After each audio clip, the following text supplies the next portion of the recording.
We are live. We are live, y'all, and okay, I heard y'all. I have heard, and we have delivered. Okay, Tre Amazing is here. Okay, Mr. Smooth himself, if he is here. Okay, Oh, stop it. so, so listen, we have had our recap with Epiphany. We kicked it off with ladies first, talking about how to vet dates and all of the dangers that come with dating and relationships. Follow that up with Mr. Crazy himself, Jeffrey, and he did not disappoint, of course, with all of his antics.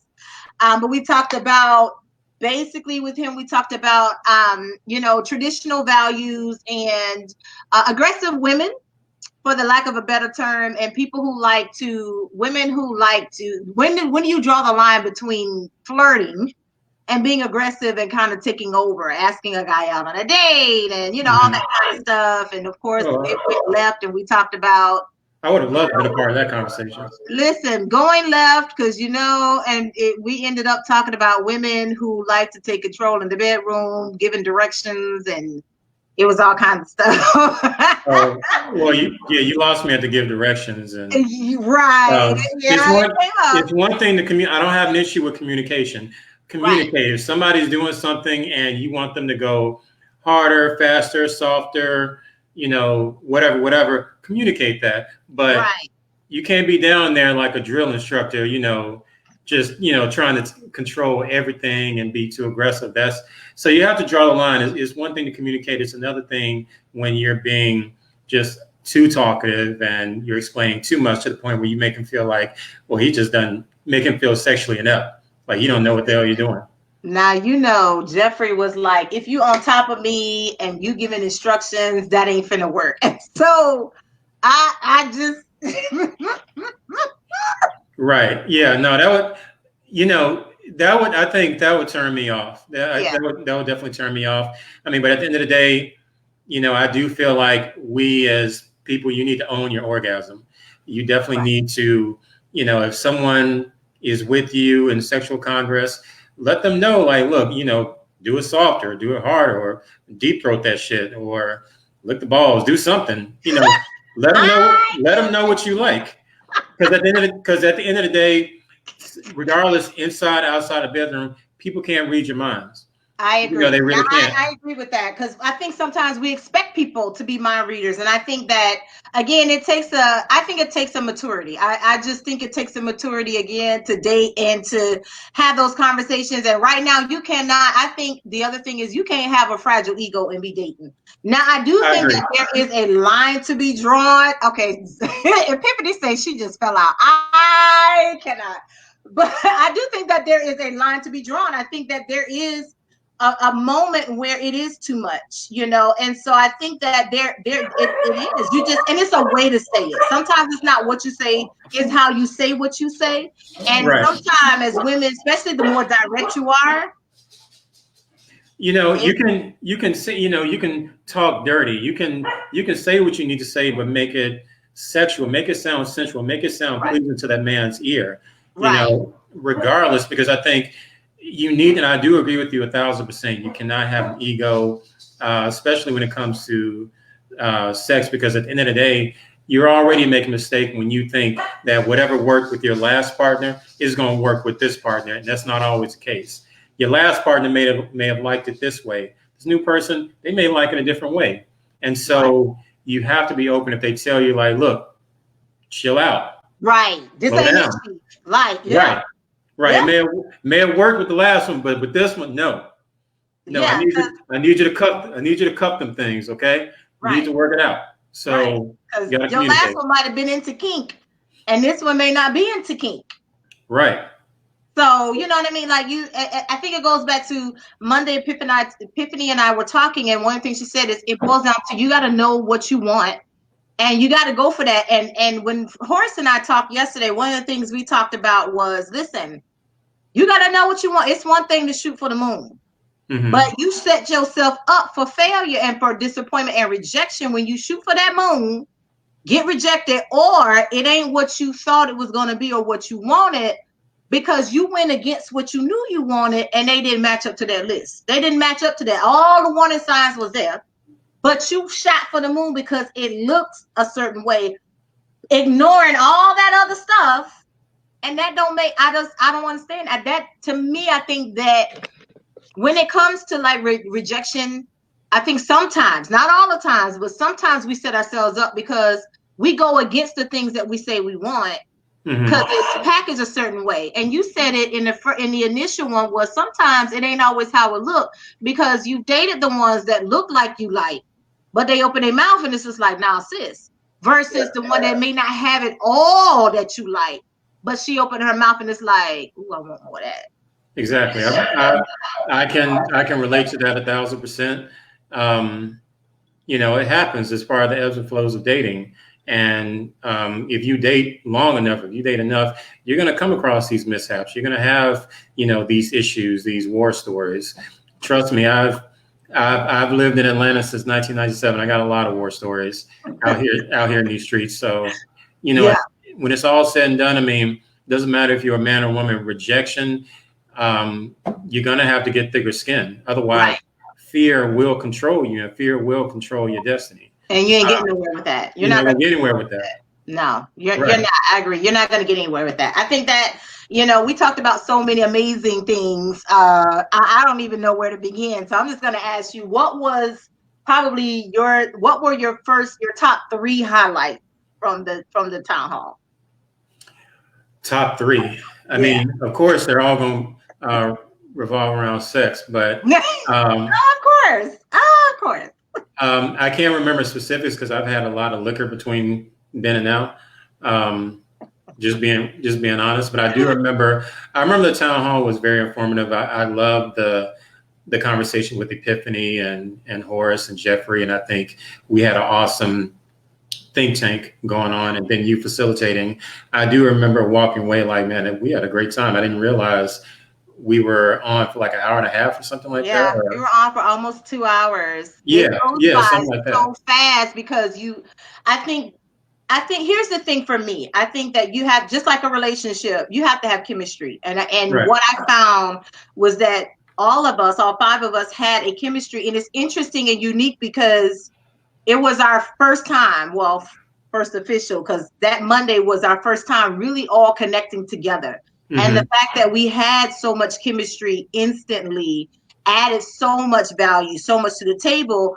I think a lot of it has to do with the fact that everybody is unique and everybody is authentic to themselves, and we all bring a different flavor to the conversation, and respecting everybody's points of view, even though we may not agree. That's what lends so much to the conversation. That's what makes it a town hall. And I remember saying to you all on Monday, I was like, just be yourself. I don't care. Like, I may not cuss, but if you cuss and that's who you are, that's who you are. We're not going to have a genuine conversation if you're not yourself. And people are going to feel that, and they're going to know that.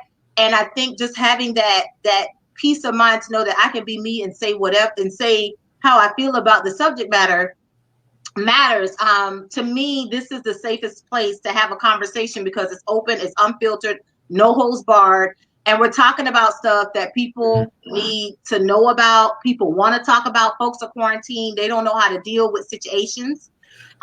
People are in situations and they can't run. So it's like, okay, I need something we had a lot of fun. It was some comic relief, but it was comic relief talking about some serious stuff. And I'm telling you, like, the feedback is amazing. And even in the comments, people are like, wow, I think it was Jeffrey. Somebody was in, when I did the recap with Jeffrey, somebody was like, okay, hold on, because I'm talking about this with Bay later on. I need to save this video. You know, so like people are going, like the replays are ridiculous. And I'm glad that people are going back and watching them, because most of the feedback I get are from people who are watching the replay because they can't watch it live, and that's fine. It's okay. But they are cracking up. But they're talking about it. And so I actually got a request. They was like, no, you need to say Troy for last. And I'm like, why? And they were like, no, you got to say Troy for last. And I was just like, that's what I do. That's what I do. But hey, I bring up the rear. I don't mind. Listen, got to give the people, Hey, give the people what they want. that's what I do. I do what they want me to do. So Oh, see, Epiphany says she's coming for us. She's ready. Listen, Horace told me yesterday, Saturday, he got his notes. He ready to go for the next one. Okay. I'm always ready. I'm ready for y'all. I'm ready for y'all to be ready. It's exciting to get ready to start talking about thirst traps. But I think that some I got some big pictures and videos. I'm preparing. But I think that one of the aside from Jeffrey's comments about Asian men and all foolishness, when he was talking about Lil Kim, he has comments about everybody. But I think that some of the highlights were definitely talking about finding somebody who matches your kink, matches your sex level. You know what I mean? Like if you like vanilla, get somebody vanilla. And I agree with you. I agree wholeheartedly with you on that. Listen, if you vanilla, do not be out here trying to get spicy jalapeno. You finna have a problem. If you vanilla, you can if you meet somebody and they talking about exhibitionism, that might not be spicy jalapeno to them, but it's spicy jalapeno to you because that ain't the same thing. Well, you know what I mean? I'll say this with a caveat, because regardless if you are vanilla, chocolate, Neapolitan, if you are quote unquote vanilla, if you are conservative or reserved when it comes to sexual adventure or whatever, it's okay if you want to meet a Neapolitan. It's okay if you want to meet someone, if you are open to going down that path, because I do believe everybody, I don't care if you're, regardless of what level of kink you are in, everyone started off at home base. Everybody started off vanilla and then had to. In that missionary. Mm-hmm. Everyone started, very religious. Yeah,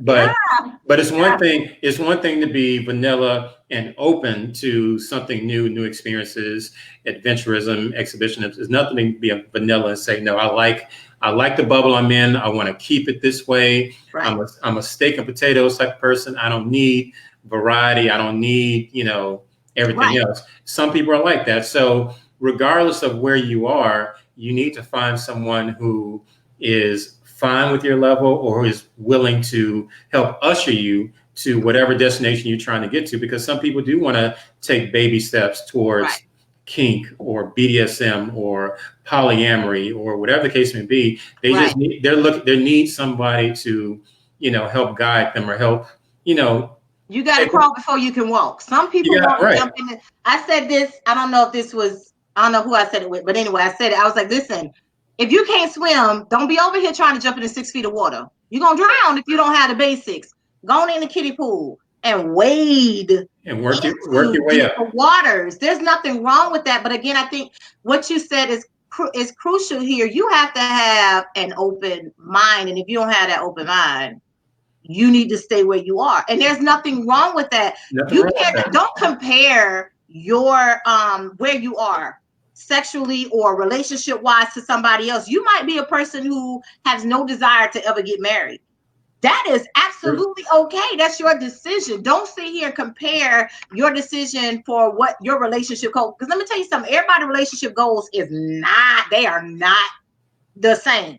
You know what I mean? And so I think one of the challenges with dealing with dating, and I think we covered this, was understanding that stop comparing yourself and what you want to somebody else or to somebody else's society standards or whatever, because that don't exist when it comes to dating and relationships. And you just need to be mature enough to handle. First of all, you got to be mature enough to date. You got to be mature. I think that where we are, we live in a society now. We're encumbered with social media. We're encumbered with watching everyone's lives, right there on our dashboard. So regardless if you get on your desktop or on your iPhone, whatever the case may be, you open it up and you see your peers living the lives that you wish you were living. And it makes some people insecure, because you begin to feel like the grass is greener on social media, when in actuality it can all be at the top. It's AstroTurf. Yeah, it's AstroTurf. I mean, people put on Facebook and social media what they want you to see, even if it can be totally incongruent with their reality. but it can be a performance. It can be staged. It can be scripted. Absolutely. It doesn't matter. But you not knowing that, you're at home thinking that you're behind. You're Right. at home thinking that something's wrong with you or you're a failure, not Right. realizing that you're feeling this way because you have this chronic illness of comparing yourself to everybody else. Oh yeah. That's regardless of you. You can be in your 20s, 30s, 40s, 60s, 70s, 80s. That's always going to bring you mental distress because you're always thinking, how come I'm not where they are? Or Right. how come I don't have what they have? Yeah. I And mean, we talked that's about that. We talked about that whole it ain't real. What you see, and I said this Saturday with Horace, listen, social media is sound bites. We have literally entered the world of the life of sound bites. And it's not that we didn't have it before, because that's what the media's business has always been. But with social media, it's in our hands now. So Mhm. we're creating the sound bites that we want people to experience. The problem with it is, again, like you said, it's really creating in people's mind. It is an illness that people now have, because I'm comparing my life to this soundbite of somebody else that is a full-on lie. And when I say that, it might be their truth. Their truth is theirs, but it's a lie to you because now you're trying to live somebody else's truth. That's a lie to you. And that doesn't make any sense. It's impossible. You cannot live somebody else's truth. Right. It creates this image. It creates a false reality, show for you. In actuality, what you conceive as the truth, what you see in your news feed, it can be just as real as WrestleMania. And it ain't. So, at the end of the day, it's like you need to, because I've gone through this, I've experienced this, and I had to get to a point where, like, you know what, I need to stop comparing myself to those people. I need to, looks good on social. You see the baby pictures and the wedding pictures and the his and her BMWs and all that stuff. Not realizing there's some other things going on behind the scenes that you may not be familiar with, but on Instagram it looks great. Yeah, oh yeah. It always looks great. Yeah. Yeah, because they want, and a lot of times, and this is the thing, a lot of that stuff, they're convincing themselves of this world that they would like to see. Again, I don't know who it was I said, but it ain't nothing but one big vision board. It's one big vision board. And I think a lot of it is them speaking truth or vision to what they really want their life to be like, because behind doors is hell. And Epiphany brought it up when we talked on Monday is, listen, and the same thing happened in Jeff's conversation. Folks stuck at home and realizing I don't like you. We don't get along and I want to escape, but you can't. You got to face it and deal with it. And it's going to come out one or two ways. And you just. I mean, right now, the quarantine has really put an end to a lot of people out here living their best life. Ooh, yeah. All of that cheating. Woo! Yeah, it's like, okay, now what you gonna do? So it brings a lot of issues to the forefront. It's like, okay, now you have to deal with this person head on. You have to deal with this person because you can't go anywhere. You can't. Your escape. Your escapes are limited to the point where you have to deal with this person. So what do? You have these issues. You either deal with them and hash it out as two mature adults, or what's the alternative? Right. And it's crazy. And I will say this, please don't go with, because right now domestic violence is high. And we're definitely not advocating that, but please find another alternative. There are resources available. Seek them out, but get counseling. It's not a bad word. And we talked about this too. Counseling is not a bad word. And some people need a sex therapist, because you might find out that, again, sex is boring. That's how people get into polyamory. And we talked about this. The show Compersion, it's on YouTube. Check it out for yourselves if you're interested. It is filmed in Atlanta. I think last I heard they are filmed in Atlanta. And people get into stuff like that because it's dull at home. One person is perfectly fine, like they doing it, and the other person laying there like. Other person's thinking about their grocery list. I know from experience. And that's when you were talking earlier, I was thinking about that scene in Baby Boom where like 3-4 minutes later they was done. He just looked at her. He's like, "You want to have sex?" And she was like, I guess sure. Do you really want to have sex? She was like, and she just took her glasses off, put the little thing down, and then like 3-4 minutes later they were done. And she put Yeah. her glasses on. She grabbed that laptop and she was right back to work. And he grabbed the newspaper rack. I was just like, It can happen sometimes. It's not always going to be this major porn flick. I mean, first off, I have friends, relatives in the porn industry, and it's all acting. It's not all, So what you think is help the people, explosive help the people. adventure, it's like it's a job. It's stage. Right. Their Help job, the people, please. their job is to make that scene look as exciting, exhilarating. When in actuality, it's like no, they just getting paid. They bored. They're not always enjoying it, so same thing at the house. Number one, like you were saying a few minutes ago, during this time of quarantine, you need resources, you need something to do. Hell, go get a PlayStation, go get an Xbox, do something. Right. But at the end of the day, if your issues are rooted in your partner and your spouse, then you have to deal with it. You can't escape that. And so if the issues are just communication, okay, let's talk more. Right. Talk and be good listeners. If the issue is sex or intimacy, okay, let's talk and listen.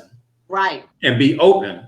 And so it really is putting it's putting the microscope on a lot of relationships and a lot of marriages, because now it's like, okay, you don't have anywhere to go. You don't have anywhere to run or escape. You have to either deal with this person and deal with the issues, or you will implode.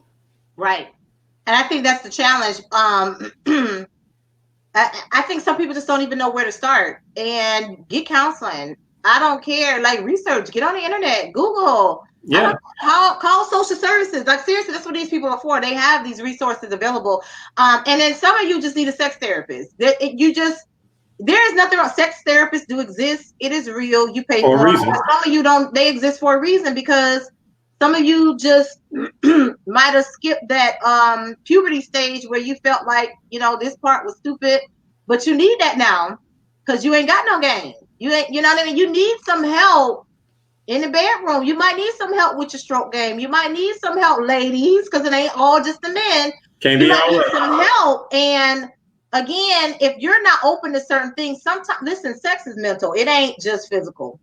True. And you have to, if you have some type of mental PTSD, and Horace came up with some analogies on Saturday for PTSD. Listen, if you have some mental PTSD that's blocking you from enjoying sex, that, because I know some people say, I don't care about sex. I ain't got to have sex. Okay. Go ahead.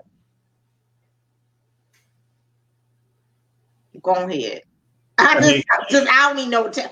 Some people are great liars to themselves. Some people, right? Because some people wake up and just are used to living a lie. Right. You know what I mean? So and I'm not trying to free yourself. Like, seriously, free yourself and be honest that maybe you suffer some trauma that is preventing you from enjoying, from that moment. You know what I'm saying? And from that intimacy, because at the end of the day, intimacy is not sex, but intimacy leads to greater experiences, pleasurable experiences in sex. So your problem might be way deeper than just sex. You have issues with intimacy that you need to deal with, that maybe that sex coach or that therapist or whoever can help you unearth.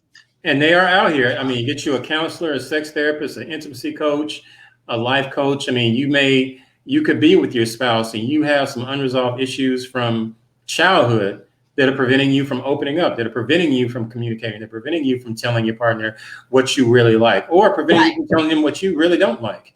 You may be in a situation where you may be pressured or asked or requested by a partner to do certain sexual acts, and you may, in your mind, like, okay, I had a bad experience growing up, or I was molested, or this and that, but you're doing it anyway to make that person happy, not going through the motions, and they're not going through the motions. Not pleased at all. I mean, yeah, you may be doing something, but it's like, no, you suck. Right. And you just need to kind of explain it, like, look, this is the issue. This is what happened. I haven't dealt with it. I need help.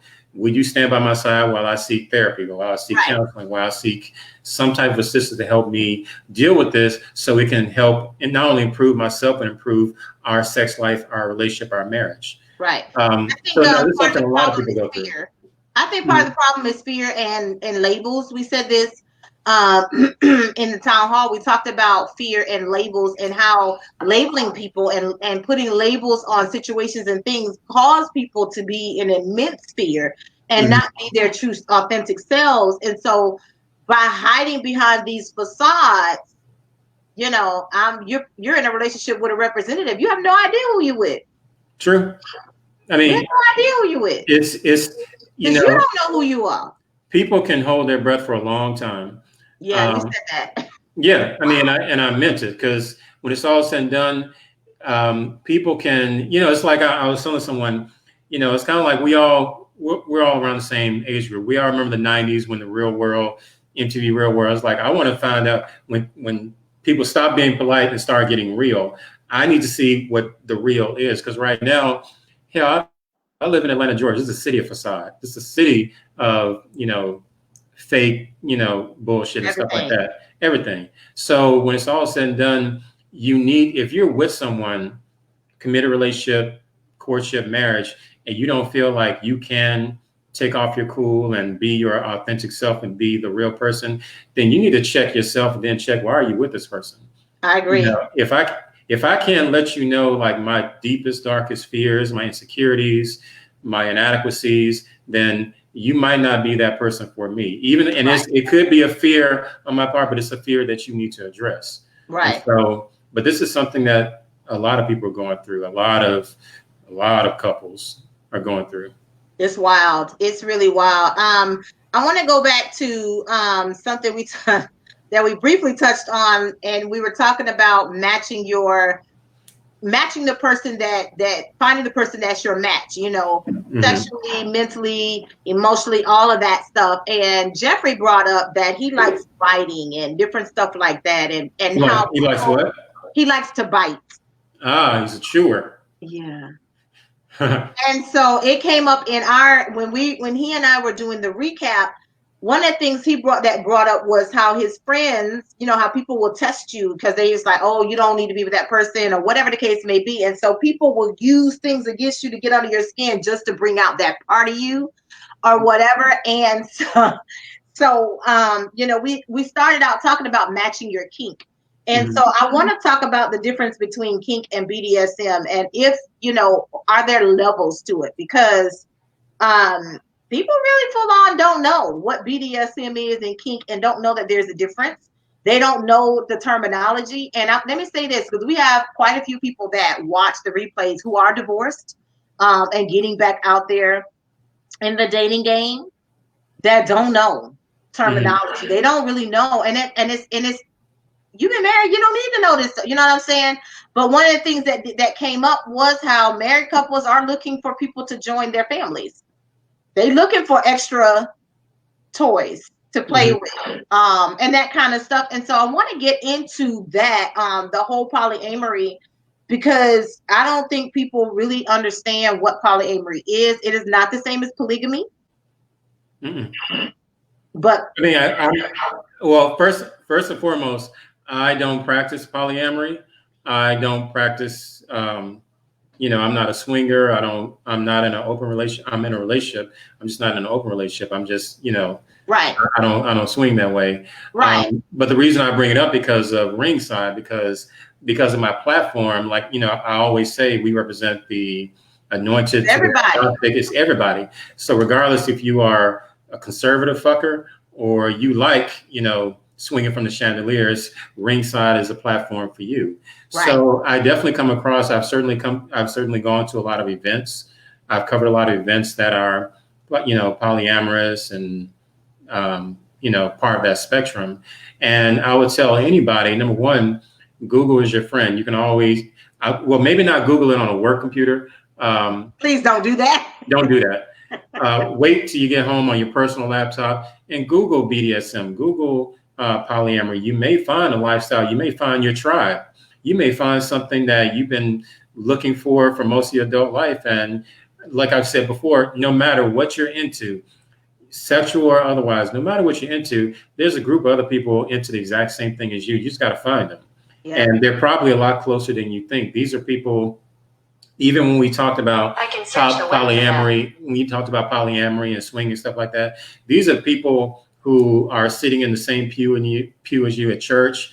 They're sitting in the cubicle next to you at work or right next to you at the DMV. These are not some, skeevy people, on the other side of town. These are people that are a lot closer to you, right up on your nose, and they're into this lifestyle. And it's like I said, I don't place one, above the other. It's more so about connecting you with what you like, and if you think that is a side of sexuality that you want to try, to spice up your sex life, or just to, you hit a midlife crisis, you want to try something different, like, go for it. Communicate that with your partner, get their buy-in and get their feedback, and then move from there. Right. Here's another thing that I don't think people understand exists in sex clubs, because we seem to think that sex clubs don't exist. And there's a huge thing going on right now. We had a conversation in Ringside, because I posted about it because I didn't know this was a whole thing. But sex pop-up shop, I did not know they existed. They are not new apparently, but in researching and doing some reading, and I was actually researching something else, and that article showed up, and I was just like, there's such a thing as sex pop-up shops, but sex pop-up shops are real. And then in this particular one, I think it was in New York or New Jersey that they did this one. They were talking about how sex work is real work. And I remember you posted that. Yeah, and then understanding that I knew about sex clubs, because I knew about Pandora's Box, and there was a huge article years ago in New York, in the New Yorker, about this, a photographer that did some photography and did a whole thing on sex clubs, and they're real huge overseas, especially in Germany and, Europe and other places. So I want to talk about that, because I don't think people understand how common they are, because sex clubs are a whole lot more common than people think. Absolutely. I mean, I can't speak to Florida, New York. I just know about, Atlanta, Georgia, here where I reside. And anyone who lives here, you live here long enough, you heard about the club Trapeze. Very common. I mean, the first time I heard of Trapeze was not long after I graduated from college. And it was just one of those things. It's like almost like an urban legend. Like, there's this club where, if you are into swinging, you can go there. You can take your partner there, and you can engage in sex with, in front of an audience, in front of a crowd, or you can engage with multiple partners, whatever the case may be. But yeah, anybody who lives here, you know what Trapeze is. Early on in my podcast career, I had the opportunity to interview the owner of Trapeze. He owns a Trapeze here in Atlanta, and also one in Fort Lauderdale. I forgot his name. This was back in 2013 when I interviewed him. Right. But he talked about, the culture of sex clubs and why they're necessary, why they're important. And if Trapeze is anything, if the other sex clubs in New York and other parts of the globe, if they're anything like Trapeze, I would tell people, these clubs, they're not in some hidden cave. It's not the Bat Cave or anything. These clubs are hiding right there in plain sight. You just don't know it. You probably drive by it during your commute, don't realize it, or, the first time when I found out where Trapeze was, I was like, really? It's been here this whole time? Didn't notice it? Right. Yeah. And so it's for the people who are, into that lifestyle, or people who are interested or curious. Right. If you're not down with that, trust me, I've been to Trapeze a couple times, to do interviews and to do media, and and plus he gave us a free pass. But I do want to say, I've never had sex in front of an audience. I don't want people to think just because I talk about those, I'm not into polyamory. I'm not a swinger. None of that. He's not exhibitionism, people. I'm not doing that, but I find it interesting. I find it, definitely, I'm like, wow, you guys on some other stuff. But when the couple times I went to Trapeze, it's like, wow, these people are really getting it in. Yeah. Just in front of, like, it's nothing. Like, you could be standing on the wall, and like 2 feet next to you is just a couple, or someone, giving oral right next to you, or you can see a couple having sex. You can't have no weak stomach going up in a place like that. You can't have a weak stomach because number one, if you are, you know, if squeamish around open nudity and sex, that's not the club for you. Right. Not everybody is a Greek god. You got body types of all kinds. Some are, some No, are go to a new beach, especially down here in Florida. Go to a new beach. You're gonna see it. They don't care. Yeah, don't. I mean, folks don't care. Up. Everything gonna hang out. Right. But it is the type of environment if you are, you know, I guess open-minded, or some people call free-spirited, or you know, I would say, hey, you know, give it a try. Like I said, it's nothing I would want to do, you know, as far as taking my girl there and us doing but it's definitely, I'll put it to you like this. Anybody, regardless of where you have found the trapeze in your city, put it on your bucket list. It's definitely something that you're like, wow. Listen, is it kind of like Nowlands? Nowlands? Like if you go to New Orleans during what is it? They said during Mardi Gras and everything. Yeah. No. This is full on, you know, people having sex out in the open, people going into private rooms. No, it ain't freak me. Yeah, I mean, they just out with it. People, you know, the first time I went, I was with, you know, my girlfriend at the time, and we're just there getting our voyeur on. We are just watching like, wow, look at what they're doing. And you don't realize, you have to keep in mind that anytime you're standing in an environment like that, when someone individually or a couple comes up and starts a conversation with you, yeah, they may be starting a conversation, but they could be probing. They could be, it could be priming you to see where you're at, or if you're interested, or if you want to go and play. Because you're there. You're not there by accident. You're there for a reason. You're there for a reason. You know, they didn't. You know, it's like in our situation, we were there. We were definitely getting our watch on, and like, wow, this is what the other side. You know, this is how they live. But people, if they see you in that environment, you are fair game. You know, either you or your partner are fair game, and people will definitely try you. Yeah, I in the article, in the New Yorker article, what I found interesting was the woman, it was either that article or another one that I read, that the woman said she was on a blind date with a friend. You know, a friend set her up on a blind date. They went out, and that's where they ended up after dinner or whatever. They went to this club. She didn't know it was going to be that kind of club. She's just thinking they're going to a regular dance club, you know, whatever. Right. They hang out for drinks or whatever. And it was a sex club they took her to. Nice. And the guy was like, you know, just hold my hand, stay close to me. And if you're at any time you get uncomfortable, we can leave.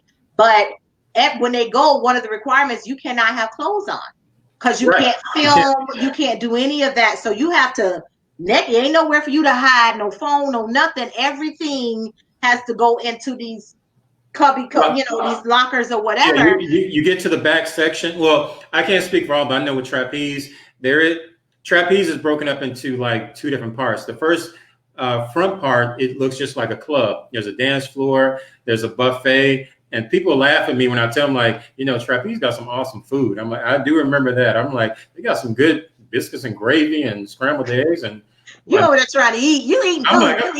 I was there. I was eating. I was like, I hope this food is clean. But the food, I definitely remember. I was like, hey, that's some bomb food. So I do remember the front half of trapeze is just dance club. People with clothes on. They're you know, dancing to whatever trap music, whatever. And then you go in the back, and when you get to a certain point in the back, you have to go to the locker rooms, you have to disrobe. And the only thing, you don't have to necessarily walk around completely nude. The only thing you can have is a towel. You can, you know, the only thing they give you is you just have to wear a towel around, and that's it. You know, just for easy access, or just, hey, rip this sucker off and go to town. But like I said, it's definitely not, I would tell anybody, it's not for the squeamish. I would certainly say, I would say that definitely put it on your bucket list. You don't have to go there and actually, you know, participate. Engage. You ain't got to, right. You don't have to do that, but it is an awesome place to people watch. Right. And I promise you, I don't care who you are. Your favorite pastor is probably up in one of them sex clubs or something like that. Because I promise you, some of these people are your co-workers and your church family. I'm so glad you said that. Because one of the comments we got on the dating that night, because we talked about we didn't care if you're anointed or agnostic. Don't matter. People get freaky. And one of the comments, somebody said, I think it was Jeff's best friend, Alex, he said, church people are the biggest freaks. And so I cannot Amen. help but listen, it's some folks I know that back in the day, be out in the club. They did not care on Sunday morning. Even in college, we gonna party, but on Sunday morning I'm gonna be in that choir. Right. And that's the truth. And so some people actually listen. Two can play that game, that movie. That's true. No, it is true. You find some of the biggest freaks up in church, and it's free because they in the choir, the same one that's in the club in the choir Sunday morning singing. And that's true. Why do you think that you see so many articles about pastors and their mistresses and different stuff? And it's like I heard on the way this morning in my car, I heard a podcast that somebody was talking about somebody was moving out. The guy he didn't know, the police officer didn't know. He thought the woman was just taking a few things. No, she was moving completely out. And when she was done, she was saying, oh, and by the way, the pastor got a live-in mistress. Wait, so it's real. It is true. We don't, it's hard to digest. But it's hard to digest it because, for some people, they forget the fact that your pastor is still a human being. Right. They're still susceptible to sexual temptation, all of that, but I'm not a churchgoer myself. I used to go to church, but no, in Atlanta, Georgia, you have a church damn near on every corner. And the two are not always that far. Right across the street from each other, right next door. Right. So it's like that in Baltimore too. It's like that in California, honey. When I was in San Diego, it's like they got strip clubs. It's a strip club literally and not on every corner, every like so many miles and feet from each other, you're gonna see a strip club. I didn't understand it. I was just like, it blew my mind when I lived in San Diego. Just like I was like, oh, if you want to buy stock in these strip clubs, because it's like, is this a franchise opportunity or what? Because it's literally, and I kid you not, it's literally that many strip clubs. And I can't even say it's because of the naval base, because you didn't have that many naval strip clubs in Norfolk, and it's a naval base over there. And it's in Jacksonville. They got a big naval base. It ain't that many strip clubs. It's like San Diego when I say on another level, the strip clubs, I ain't never seen anything like it. I really thought that it was like people was full on franchising strip clubs because it's just that many. So that's why I'm saying you're right. It's just depending on where you are. You know what? Really, really quick tangent. For all those who are looking at, including you, Dr. H, I would advise anybody, you brought up naval bases, and it stuck out of my mind. I would tell anybody, when you get a chance, go to Google and type in Air Force bases and key parties, and you'll see the history. Key. K-E-Y. Right. Key part. Air Force base and key parties. You'll run down the entire history of how swinging came to be and how swinging was first introduced in mainstream America. Just do a Google. I did. Yeah, the second article here says story busting swingers Air Force on Reddit. Just type in when you hear of what a key party is another way to describe a sex party or a party, usually at someone's house for swingers. And so some years back, I was doing a radio show and the topic was about swinging, and I had to Google and do some quick research. And I was like, okay, what is a key party? And it started off years ago. I forgot exactly what year or whatever, but it was Air Force men and their wives all on these Air Force bases, kind of confined, their own culture, whatever. And they would throw parties. Eventually they would throw these house parties because they were kind of exclusive themselves, the Air Force men and their wives, all grouped, as a community. And so key parties came about when these couples, these men and women would throw parties, and they would take usually something like a fish bowl, and they will take a fishbowl, and you come into the party, and everyone that comes in, you have to drop your car keys or your house keys into the fishbowl. And at the end of the night, someone shakes up the fishbowl, and you have to pick out a set of keys. And whoever owns the keys, that's the person you go home with. That's the person you engage with, regardless if it's someone's, husband or wife. So I tell people, like, when you get a chance, just Google key parties, and you'll see the. I wish I would. I'm just saying. Listen, swinging. Listen, they got whole. It's whole groups on what is that, the on Meetup for swingers and all this stuff. So I know that it's a thing, but it ain't my thing. Not my thing. It's not my thing, but child. I guess, at my age now and living here, I certainly have friends and associates who are into all other stuff. I got friends who are swingers. I got friends who are into polyamory and I know that. Folks. Yeah, and I'm cool with it. I'm like, right. I know people who do porn, and I'm like, hey, do you live your life as authentic as possible? It's wild. It's not my thing, but hey, right. I'm not going to judge a journey. Right. I ain't drinking cup of judge. I promise I'm not. It's just not. It ain't me. It ain't me. I'm not going to, if you want to swing or if you want to do that, that's fine. I'm not going to share a blunt with you or drink after you, but I'm not going to judge you. Because listen, I cannot.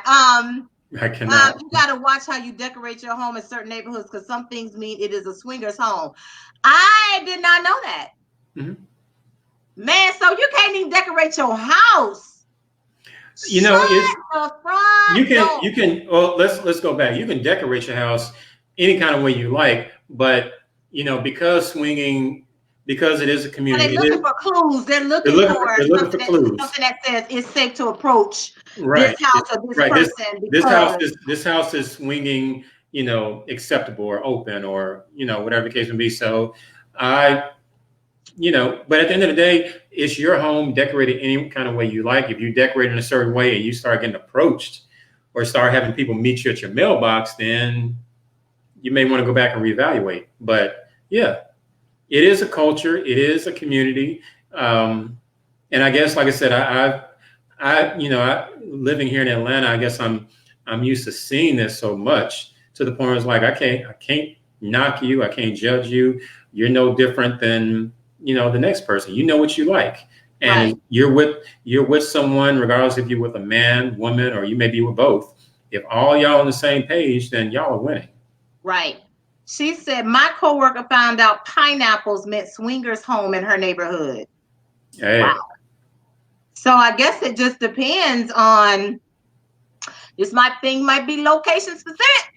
But see, this is why we're having this conversation, because I never would have thought about that. I really didn't. I would not have known it. So now I live in an apartment community, but I see all kinds of stuff hanging on people's balcony or whatever. People decorate on their door.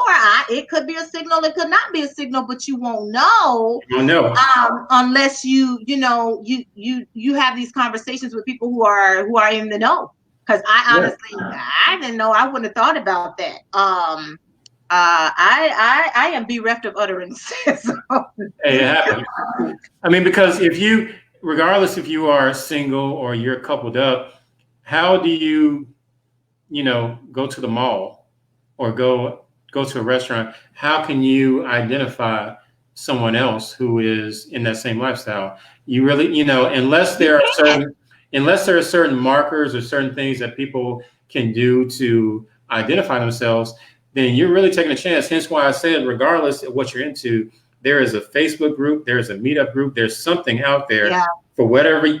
If you like to do it in the ear, or if you like to do, if you got a foot fetish, or you like fluffies or whatever you're into, I guarantee it. Yeah, there's a group for it. I guarantee there is a group for it. Your tribe is out there waiting for you. You just got to go find them. I think one of the things we talked about also was just this whole thing, polyamory, but also, couples who are looking for someone to join them. And, we talked about that. And then just I think that, yeah, is that a thing in the ear? Is that a thing, Troy? Yes, I believe it is. If he brought it up, it is a thing. It's a fetish. People have a fetish for ears, just like they do feet. People like to climax on chests. They like to do a lot of different things. It's weird. It's It's a wild. People lot. have fetishes. Well, it's for us. And I agree with you. I consider a lot of things weird.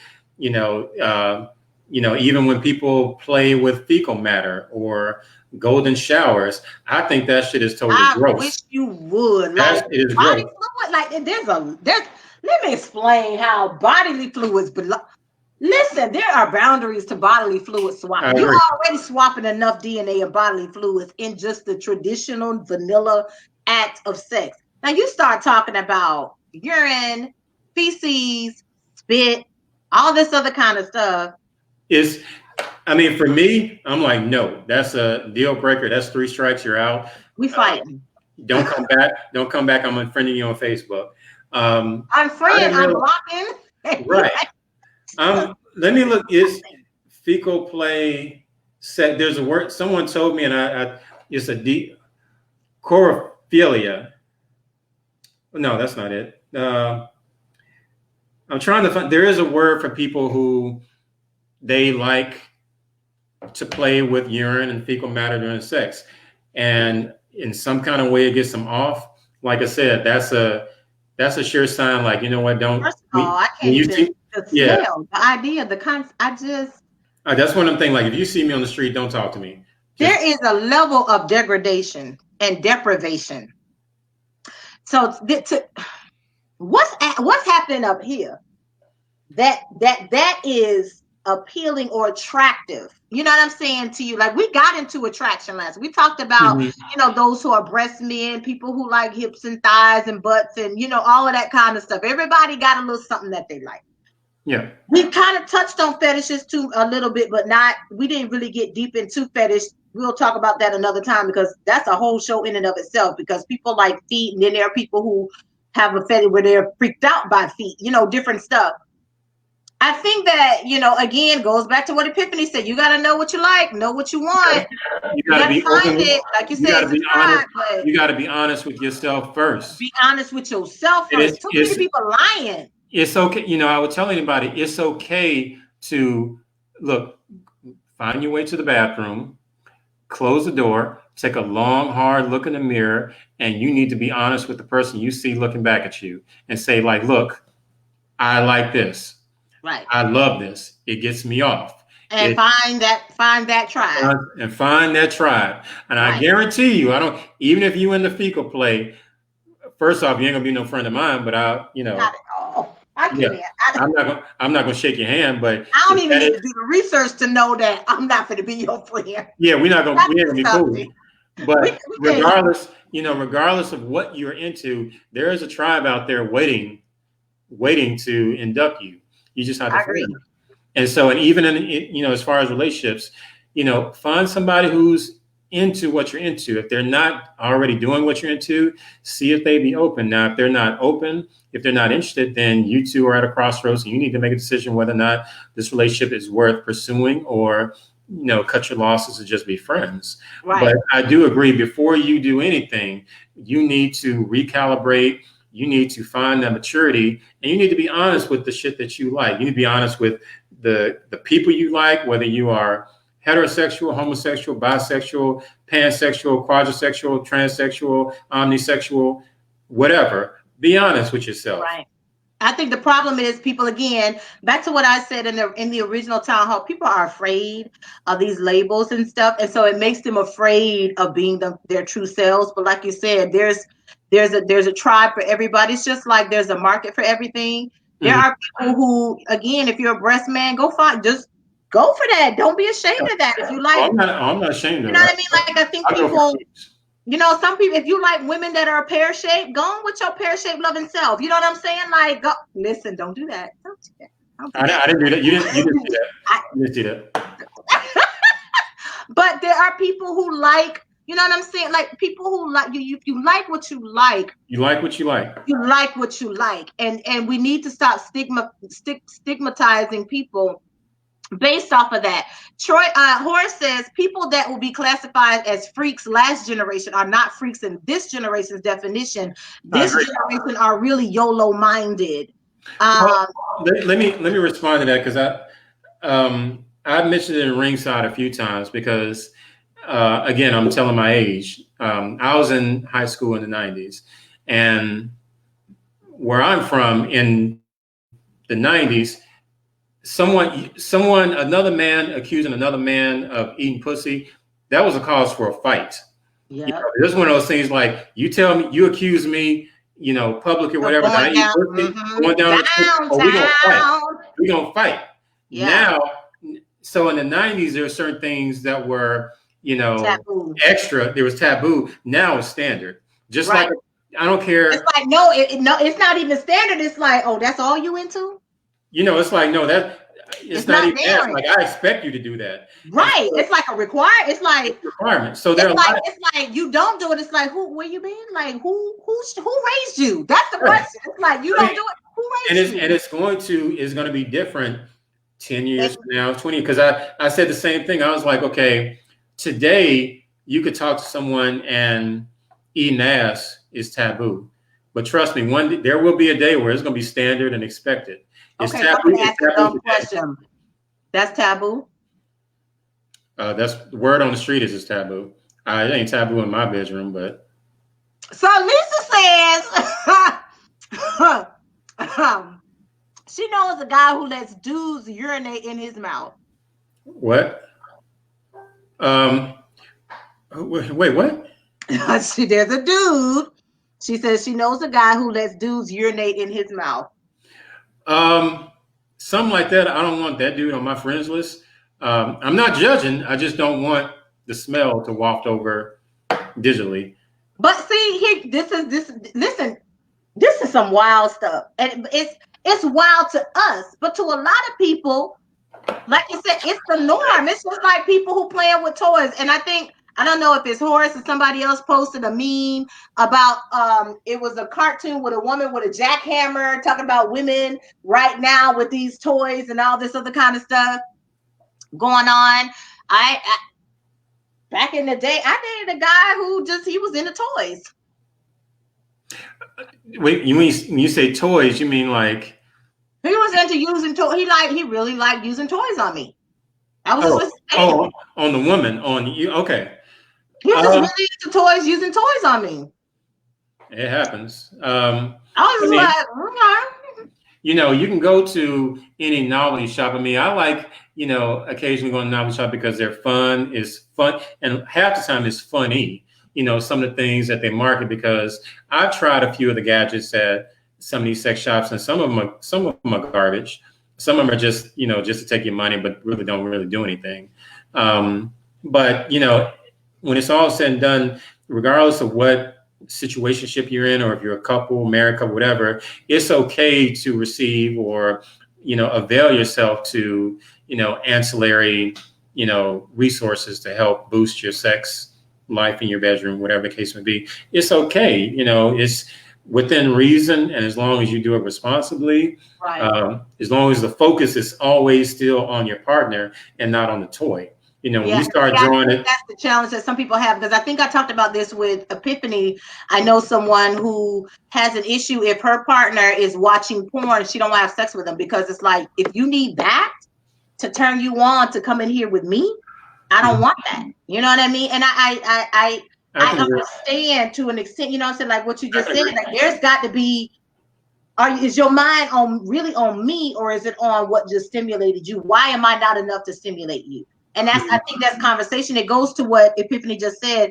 This has to do with trauma. All these things that people are doing, it could be.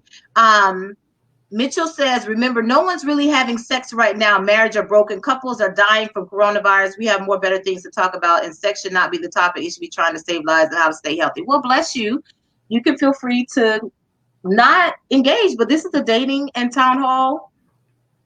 That's the whole point. That's what this is about. But I understand. Feel free to go watch something else. Go watch some porn. I want you to do better. I want you to do better right now. But I do think that some of the challenges that people are having right now is that people are not having intimate moments. And this is an essential conversation, because I do have people are saying this is helping them work through some of the issues that they're having in their home, in their marriage. Sex is essential. People are having sex, and people who are not having sex are trying to work through why they're not. We had you posted a conversation in Ringside, a situation where a woman tried to blame the government because her husband was on the down low, he was gay. And she found out after all these years that he was gay, and it only came out because of this quarantine. And so they're having to face a real situation that's affecting their marriage. But my thing is, I think there were clues along the way to where once intimacy dies in your marriage, or that flame starts dying out, you need to have conversations to deal with that. It's just like that conversation that Nicole Ari Parker had. I think she was on the Breakfast Club. You posted it in Ringside about how she was like, basically sister saying her cup is not filled. She ain't satisfied because it's not just sex. It's where's the intimacy? And that's what she was talking about. Where's the intimacy? Where are those stolen moments of dating? Because just because you get married, the dating stops. No, you still you find creative ways to keep it going. You find a way to text your lover, and because they're still your lover. Just because you get married doesn't mean that person's not your lover. You find a way to keep that flame going. I don't care if you send them, a little boob action, or you have that conversation to say, you know what I mean? Like how you keep it going, even if you're in the kitchen cooking, like, babe, you look real good cooking those eggs. You know what I mean? Whatever. You know what I'm saying? I remember when what she did, it went viral. To some extent, some people took it out of context.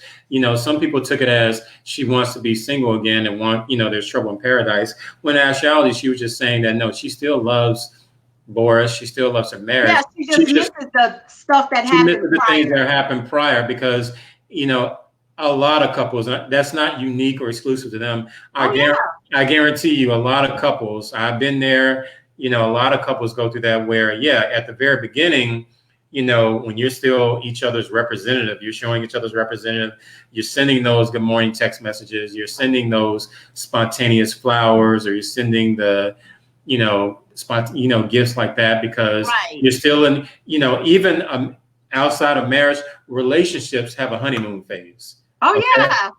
Yeah. We're fresh. We're still getting to know one another. We're still learning each other, inside and outside the bedroom. So a lot of those romantic things are there. And then fast forward a year or so later, kids, more bills, more stress.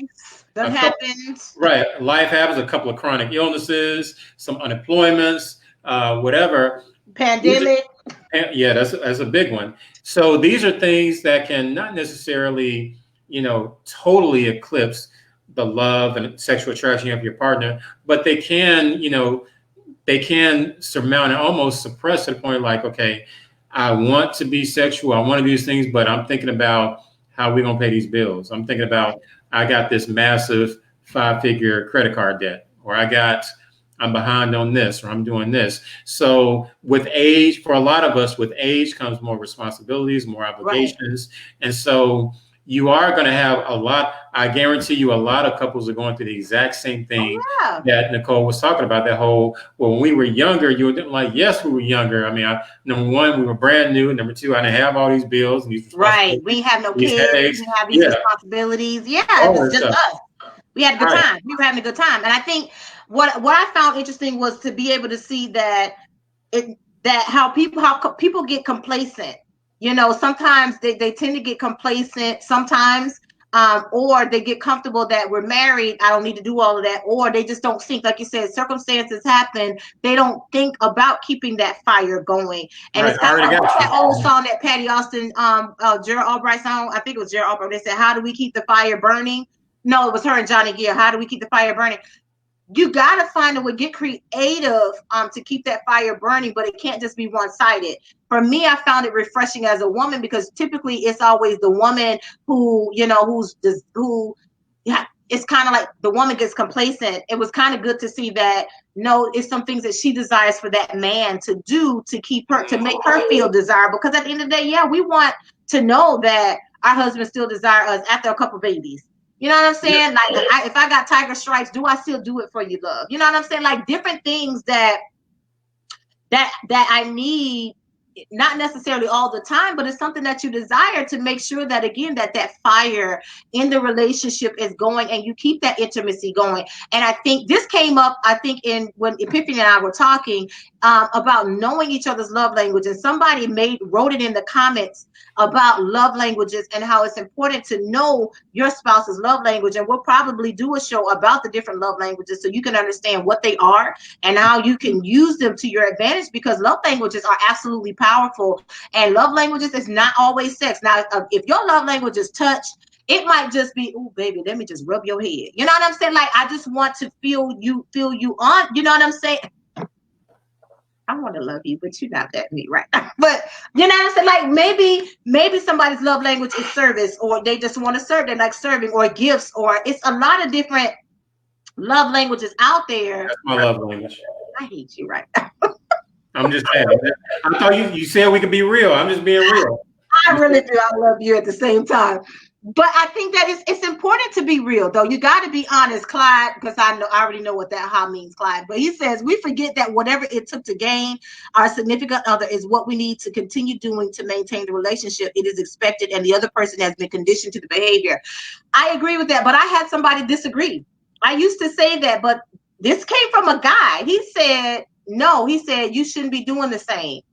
He said the minimum is not enough, because you got to go above and beyond that minimum. But I'm going, like, if you have that philosophy, at what point do you cap out?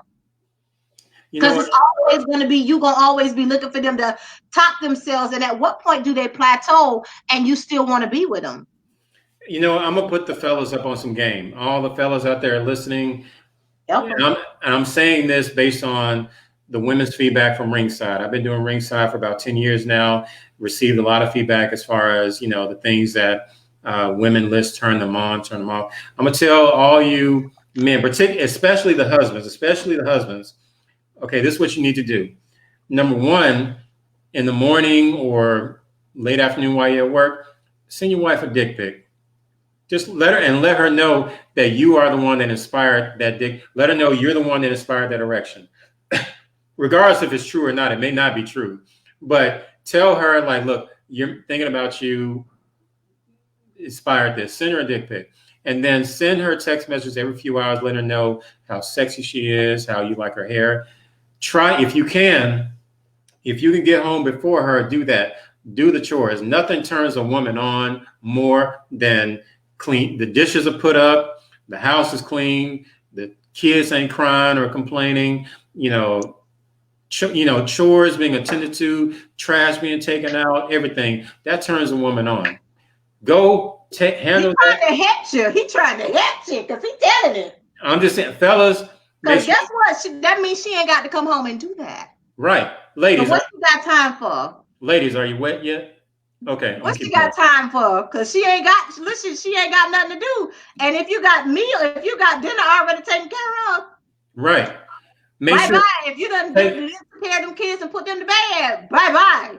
No, I'm going to take a step forward. Take the trash out, put the dishes in the dishwasher, make sure the sink is clean, make sure the dinner is straight, make sure the house smells like lavender or whatever she likes.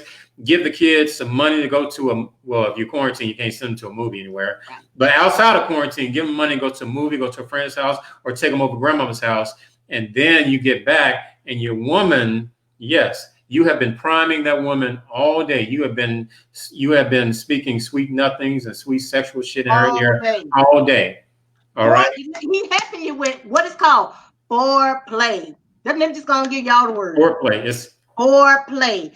That's just as real. So we tend to think foreplay ain't nothing but those few moments before we actually touch and engage in intercourse. Yeah, that's cool and everything. That's cool and everything. This is foreplay. Remember, I said if you get it up here, you get her in that right frame of mind. You get that man in the right frame of mind. You do certain things. Bye-bye. Fellas, I'm telling you, this will work. Take your ass upstairs. Get that. Not the big Andis T outliner. Get the small trimmers. Do a little manscaping, and get that loofah. Put some on that loofah. Man, exfoliate that skin and be super soft down there. Make sure it smells like fresh cotton and linen down there. said cotton and linen. Go sit down. I'm already sitting down and just Go sit off. so. But he's trying to help y'all because he's telling us, he put you on game. But he's not,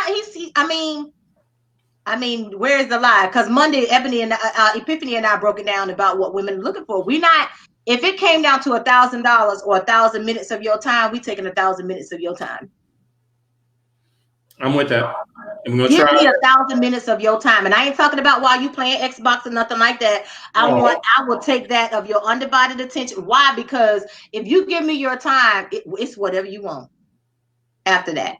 Whatever. And so at this point, you know what I'm saying? Y'all heard from the ladies. We gave it to you on Monday. Go on back and watch it.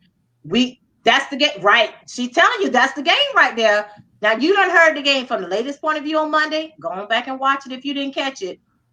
Tre Amazing just hit y'all with it. Mr. Smooth just hit you with it. From the man's point of view, how you gonna get it?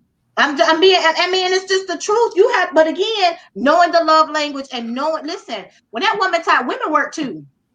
Yes, yeah. But we still have to take care. Like we still have a responsibility to make sure the home, you know what I'm saying, is a home. But at the same time, we get tired because we working. You know what I mean? And so it came out when Horace and I was talking Saturday. We talked about the whole, you know, the role of women in the home and all of that kind of stuff. And even when Jeff and I was talking about how women out earn men, and Jeff was like, I cannot be with a woman that makes more money than me, and that's fine, that's okay.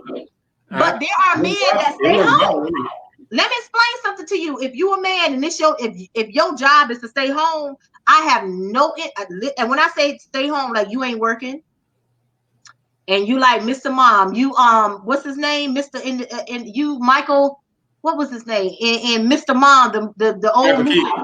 Now you're showing your age and you're showing and you Mr. Mom. Guess what? I don't expect to have to come home and cook and clean and get the kids a bath and put them to bed and do all of this other kind of stuff. I'm not expecting that because I'm not your slave. I'm here to be your partner. And what Troy just described, that's partnership.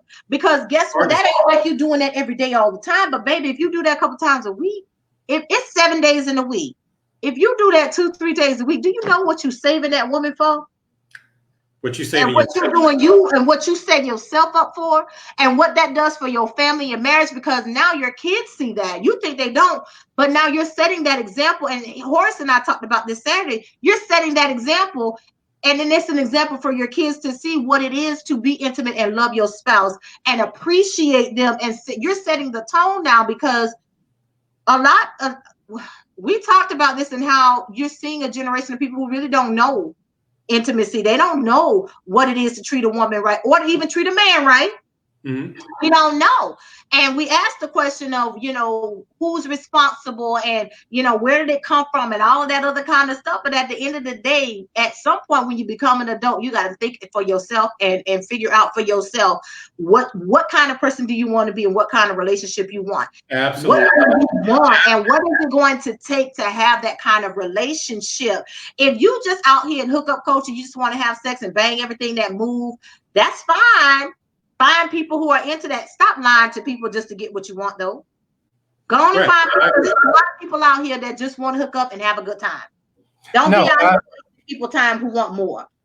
No, I agree. If you're part of hookup culture, stay protected, get some condoms, do you.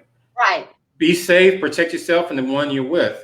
Because at the end of the day, regardless of your age, regardless of where you're at, never let anyone make you feel like you're wrong because you don't pursue marriage, or that may not, that's, if anything, you are being honest, because what's wrong and what's tragic is for people who, and we see this all the time, people who enter into matrimony knowing good and well, your ass ain't the monogamous type. Your ass is not the marrying type. But you got open marriages, because when Monique came out with this years ago, the Black community was like, what? I don't understand. I don't understand open marriages, because my thing is, why get married? I don't understand why you want to be committed, but then you want the freedom to go and do what you want to do. So why are you married if you still just want to go do what you want to do? I don't understand the dichotomy. I get that it's a whole culture. It is a whole thing. It's just like dating people. If you're dating and you're in an open relationship, then you ain't really dating seriously. You just dating. Because there's committed dating, and then you just dating. So you ain't in no open relationship. You just dating. Well, because once again, I know people who are in open marriages, and the reason why they do it, the reason because number one, people get married a lot, is for utility. Because I think as time, as time progressed, people were like, okay, why are we over romanticizing marriage? You marry the person, oh, this is my true love. This is the one this is the one God has designed for me, all that stuff. Yeah, that's cool and everything. If you like Tyler Perry movies, that's, do you. But people, particularly other cultures, they get married for legacies. They get married for lineage. They get married for utility. We talked about that in Jeff, about how people get married. Some people marry for money. Some people marry for out of situation and convenience. It depends. Oh, yeah. But like I said, some cultures marry because, listen, there are cultures who still do arranged marriages. And you have to bring a dowry. If you just can't marry my daughter, you have to have a dowry because I have to know that you can take care of her financially. Yeah, like you gotta bring some stacks and a goat if you want to get my daughter about this house. It's like, no, it's real. So it does still exist. Mm-hmm. And so I understand like there are those cultures exist, and I understand from that perspective. But I guess I don't understand. I think so. Some people are in it for financial reasons or branding. I agree with that, especially now. Well, let me say this. I hate to cut you off. Some people who are into open marriages, they still get married because number one, they still want to raise a family and raise children in a family setting. Wake up every day, mom, dad, there, the whole nine. People get married for lineage. People get married for, a myriad of reasons. People in open marriages, and I don't knock people in open marriages as long as both partners are on the same page. You got a problem when one person is into open marriage, the other person is into monogamy, then you got a problem. But if you and your partner are in open marriages, because people forget that even with open marriages, there is still infidelity. You can still betray someone even in open marriage because, now called feelings, and it's real deeper than what you thought, or it can involve infidelity as far as catching feelings. I've heard people even in ringside and outside talk about in open marriages, you can still commit infidelity because, we can have an open marriage. You can go sleep with whomever as long as you tell me who they are, as long as they're not a past, girlfriend, boyfriend, they're not one of my friends, whatever. You have people that still even the rules of what you create for your right. Okay. Because the reason I say that and I said that this was very controversial a few years ago, and I said it was controversial because a lot of us were raised Christian. We're raised in the church, whatever. You can be married and commit adultery, but not cheat. Adultery and cheating are not always the same thing. Two different things. Of course, I was raised Catholic. That's why I'm that's why I'm screwed up in the head right now. Raised Catholic and went to Catholic schools all my life. You can be married to someone, and if you sleep with someone else, then, by definition, that's adultery. Doesn't necessarily mean it's cheating. It's cheating when you're in a relationship or marriage. It's cheating when you do something that you said you wouldn't do. Ergo, if I'm with you, regardless if I'm your boyfriend or husband, if I say I'll never go to a strip club while I'm with you, then I turn around and go to a strip club, then I just cheated on you because I did something. Your word. Right. I gave you my word that I'm not going to go do a certain act or a certain behavior, then I turn around and do it. But if you and I are married and this is an open marriage, I can go and sleep with any woman as long as you know about them, as long as you give the okay, then it's not cheating because we've established a baseline of rules. You okayed it, I okayed it, then we proceed. It still may be, from a Christian standpoint, adultery because you are sleeping with someone who is not your spouse, but it's not cheating if the two of you have already agreed on these rules and you're executing them. And I promise you, and I'm sure it's like that there in Florida, you come to Atlanta, a lot of this stuff is very standard, and you live here long enough, you will meet people who are not only in open marriages, but who will sit you down and talk to you about their open marriage. And it's like, wow. Are you still here? Yeah. No, I know. And the thing is, and the funny part is, years ago when I started going to like these events and, became cool with people, a lot of people thought, oh, that's just white people shit. No, it ain't. You are completely naive if you think Listen, let me tell you if something. you think it's just white people doing this. Sex is You are universal. right. Freedom is universal. Porn is universal. Amen. I say that because back in the day, when I was in college, at my friend's apartment on campus, boy, we used to have competition, me and my roommate and one other person, to see who could bring the craziest and wildest porn, and we would sit there and watch it. And it wasn't from the perspective of we're getting into it. We would just laugh at it. And I would never forget, I won hands down. I'm still I won because I bought one, a guy that I was dating, I can't even say I was dating him. I was just fooling around with him. Go ahead, be honest. Don't judge me. Don't judge me. I was in college. I'm not gonna judge. He had one on hermaphrodite, and people did not know what that was. And so, hands down, I still have one because of that one right there. But we used to have, I know, Clyde, I ain't telling it all. So we used to, and I remember, and my roommate brought one. I don't know. We came back from a break, and it was the first time that the guy saw female ejaculation. So the guy was freaking out, talking about, "Oh, she's peeing on him," and we were like, "No, that's female ejaculation." And so people really, don't know that women have, because you've only seen male. But so it was. So I say all of that because when I say porn is universal, it's not just this box that we put it in. That's why people are addicted to porn. There are fetishes. There are things that people are into, and I don't care if you quit. Let me tell you something. At the Hampton Ministers Conference every year in Hampton, Virginia, when they have this conference every year, alcohol and porn sales skyrocket in hotels, especially in hotels. Porn skyrockets. They make their money off of pornography during that whole week that these pastors and ministers are in Hampton. They make their porn sales. Seriously, the hotels. I know because I've been in hotels. I know that, and alcohol sales, liquor sales skyrocket. So you can't say that, oh, this is for heathens, because it's people, again, just like Alex said, church people are the biggest freaks. Just because, and I said this, and I don't care how you feel about it. Just because you love the Lord and believe Jesus don't mean you delivered. Everybody is not delivered from certain things. That's why we have to. Right. We go from, and when it says we go from one level of glory to the next, that means you got to get delivered from certain things. Just because you get saved and say, I love Jesus, don't mean that you're going to be delivered from porn. If you've been watching porn for 20 years and you give your life to Jesus now, I'm not saying that it may not happen, because for some people, it is an instant turn off. But for others, for quite a bit of people, it's a process to get weaned off of porn. You got to pray. It's stuff that you have to do to not desire porn anymore. You need help.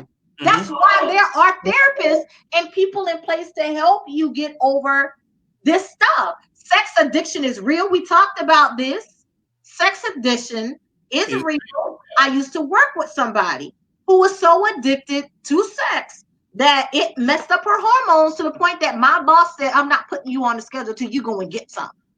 You got to go work it out. Nothing to control. Like, I really thought I was addicted, but until I met her, I was just like, oh, thank God I'm not addicted. No, I mean, I'm glad you brought that up, because I remember when we first started doing Ringside, and, years ago, we would have these discussions and conversations about sex addiction. And a lot of people would think that didn't acknowledge that sex addiction is an actual real addiction. It's real, just like alcoholism, gambling, anything else. A lot of people feel, sex is a drug like anything else. It's an addiction. A lot of people feel like, it's just a cop out. It's just someone who just got caught cheating, and they say you ain't nobody who's addicted. Right. I'm like, it's a lot of people feel like there is no such thing as sex addiction. Like, no, it's an addiction. It's not. Now, I'm not going to take away the fact that there are some people who use it as a cop out for infidelity. That's true. But it's not always the case. You do have people who honestly cannot function. They cannot go through a day without having sex. Help them. And I do mean literally. They cannot function. They cannot be of sound mind, make important decisions regarding, the health of their household, their business, their job, whatever. It is debilitating. It's debilitating. They need people. It is. Right. To some people, it's like, okay, when you wake up in the morning, you need your cup of coffee. Other people need a nut just to get to Yeah. work. So, it is something that it affects a lot of people. It affects more people than we want to realize. But it is something that is going on out there. I mean, people are dealing with this. People are dealing with their own closet of demons, and regardless of it's sex addiction or alcoholism or gambling or whatever, it's all forms of escapism, Right. and it is definitely real. But just to your point, I don't care if it's a ministry, a convention. I don't care if it's a trust. I'm in a fraternity. I mean, you have fraternity events, stuff like that. What happens? Oh, strip clubs. Oh, the strippers, they make money. Prostitutes, they make money. They come out. These women or these, even men, people who are in these industries, they know whatever city they're in, they know when a huge convention is coming to town. I don't care if it is ministry. I don't care if it's Greek related. It could be the damn Super Bowl. They know, oh, we about to get paid. They finna get paid. They finna make some money. Yeah, they come out. We about to eat filet mignon this weekend because we gonna get it. So I think that anybody, if you are, and I don't knock anybody that is extremely religious, hyper religious, goes to church. Just understand that your pastor, the people that are in church with the deacon, all that, they are human beings. You may run into them. You may run into them in the strip club. You may run into them at a sex club. It happens. Listen, when I was in Virginia, oh yeah, I knew some deacons. Folks would tell me when I was at work. I worked for when I was at I was working on campus, and they were like, "Oh yeah, I know your deacons." And I was just like, "Oh, okay. I don't even want you to tell me." Some of the stuff I'll just be like, "I really, really didn't want you to tell me." And so, but again, and I say that to your point because it's true. I think we have expectations, and I'm not saying that you shouldn't have expectations of church leadership because you should. Mm-hmm. But to your point is, these people need prayer and support probably more because they're in leadership, and that temptation is often greater. They're under a microscope, and you're not. Absolutely. So they need that support. Absolutely. On the national, I'm looking at Substance Abuse and Mental Health Services Administration. This is the U.S. Department of Health and Human Services website, and I'm looking up sex addiction statistics because I needed to know. In the first quarter of 2018, they received an average of 68,683 calls a month. This was an increase from 2017, where they had an average monthly call volume of 67,949. In 2017, they had 815,390 calls for the year. So when we say sex addiction or hypersexual people exist, it is real. It is real. It is an illness, and it's something that there is a national hotline to help people. It is 24/7, 365, English and Spanish. English and Spanish. So that lets you know, like, this is for real. Like, this is real. It's real. They tell you local treatment facilities, support groups, community-based organizations. This is a real issue, just like anything else. And so it's not a cop-out. It's not an excuse. This stuff is happening to people. And you need to know this because you might be dating somebody who's hypersexual. And if they tell you that, you need to know what it means when they say they're hypersexual. I just thought of an interesting question. What is the difference between nymphomania and sex addiction? Is there a difference, or is it one the same? To me, I think it's one and the same. It's just, I think it's semantics. I just asked. Today it was, oh, she a nympho, or he's a nympho. Nympho. I'm like, no, it's probably pathological. They may. It ain't just, in the 90s, it ain't just, they just a freak. That's right. We all in the night. I remember that's all we said, like, oh, is she a freak? Right. Oh, shorty, she a freak. Like, shorty, swing my way. Okay, I'm sorry. I had a moment. Sorry. Hey, my shoulders, they still got it. Back when Cash Money Records was doing it for the 99. Okay. Oh, indeed. And those women, let's be real. I said this, those women in that videos, a lot of them women are grandmothers now. Can you imagine being a kid going up to your grandma, like, Grandma, what was this Cash Money video you were in? Back that ass. Come on now. You got to answer for that. You got to answer. You got to answer for that. Like, yeah, that was Mama doing the splits in that thong, and oh yeah, it's crazy. But yeah, I mean, we had so much that we talked about in the last dating town hall. We just can't cover it all. We didn't talk about thirst traps, but it's all good. That's coming Wednesday. That is coming this Wednesday. We're talking about thirst traps. Y'all my turn off. Make sure you catch the replay if you can't be here live Wednesday night at 7 o'clock. I've been scrolling it to let y'all know because we're gonna get into some thirst traps. I got some videos. I got a TikTok that I'm gonna show y'all when the man's showing pew, because what we're not gonna do is just come for the women. Like, men ain't out here thirst trapping too. No, both. I mean, anybody that knows me knows that's like my biggest turnoff. I can't stand. We talked about this the other day. Don't be sending dick pics. Don't be sending just unsolicited pics of your body parts. Don't do that. Don't do that. That ain't cool. I mean, with anything. But apparently that's a thing, because we talked about that Saturday with Horace. Like, who's doing that? I mean, it's one thing, because I've sent my girl dick pics, but we were already in a relationship. We were already in a relationship. Right. I've never, not once in my lifetime, done that to some, random girl or anything. That's, to me, that's beneath me. Apparently, there was this day, I think it was Saturday. I don't know if it was Saturday or Friday, but it's a whole day dedicated to stuff like that, where you send a pic of yourself around and that person is, quote, obligated to return and send you a picture back. Well, I'm so in the way. I had no idea. I didn't know either. I found this out Saturday, and I was just like, because the block feature works. Well, it may be a good day to turn. I'm reporting people. I don't care. Maybe a good day to turn the phone off and, do something. I mean, we were talking about thirst traps. I mean, anybody knows me knows that that's like my number one turn off, only because I never, ever can't stand to see a woman reek of too much effort to get attention. It's like things that we see on social media. Primarily, we see a lot of on social media, the things that we see that people are doing for likes and hearts. It's like, okay, you obviously look like you're trying.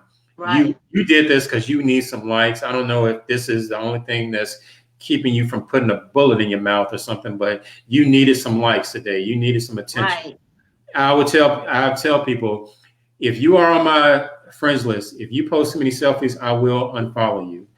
Or I will just, unfriend you, because I know what you look like. I don't need to see a selfie every 10 minutes. Every 10 minutes. Every 10 minutes. I know what you look like. You look the exact same way you did 10 minutes ago.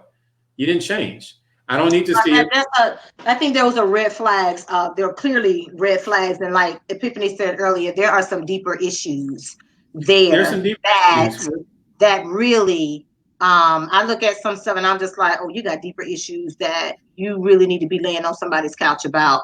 Right, you need to go to a therapist. Like, you go to some people's pages and their entire picture gallery is nothing but with that god awful leg step where they looking like they're getting ready to iron clothes or whatever that is that they're doing, faking like they got heels on. I don't understand. Even any heels, or like you get, it's the same. It's the sequel. It's the nasty, just the decrepit sequel of Black Planet. You got. Oh, that's what I wanted to say. I saw something where Tagged is trying to make a comeback in this season of quarantine, and I was just like, Tagged was another social media page, like group site. And yeah, they're trying. I didn't even know it was a dating site because I was on there playing Mafia Wars and stuff. But people were. It was a dating. It was a hookup site. Oh. It was a hookup site, and so it was just like people who were on Black Planet. Some of them were over on Tagged or whatever.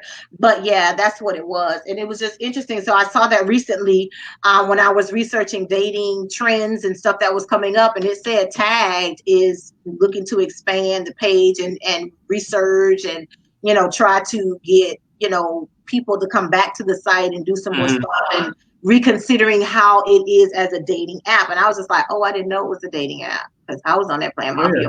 Mafia and games. Well, I mean, you were playing video games, but other people were playing with each other because I didn't know. I mean, honestly you didn't know, but I've often wondered. I was like, is Black Planet even still around? Like, is that still a website? you know what? Let's find out. I I was don't like, know. I left Black Planet in 2003. Black Planet is still blackplanet.com is still up. It says world's largest free African American online community where Black women and Black men meet to chat, discuss, and engage on what matters to us. Yes, Oh Black yeah. Planet still exists. Oh man, I no. Oh, I From could. 1999, they sure did. When Cash Money Records was doing it for the 99, it launched 2001. I promise you, if we had a campfire, I could sit around and tell you some war stories. Well, I could tell you some days, and they all stem from Black Planet. Do you know that Black Planet has a Facebook group with 51,000? Oh God, I ain't going over there though. Hey, Mazel Tov. Ain't mad. I can't do it. You know, that's something people like us in our generation, we tell our kids, you know, there was a such thing as Black Planet. That's Black history for the younger generation. It really is. There was a such thing as Black Planet, and it ruined a lot of lives. Some of y'all are products of Black Planet. You better say that. I believe that. I really believe that. Yeah. But I mean, just like with Black Planet, just like we see now, you go to a woman's page, her profile picture is just her on a bed, spread eagle. Then underneath that, she got a Bible scripture, and then underneath that, she got pictures of her babies. I'm like, oh yeah, that's wifey right there. That's what you need to wife up right there.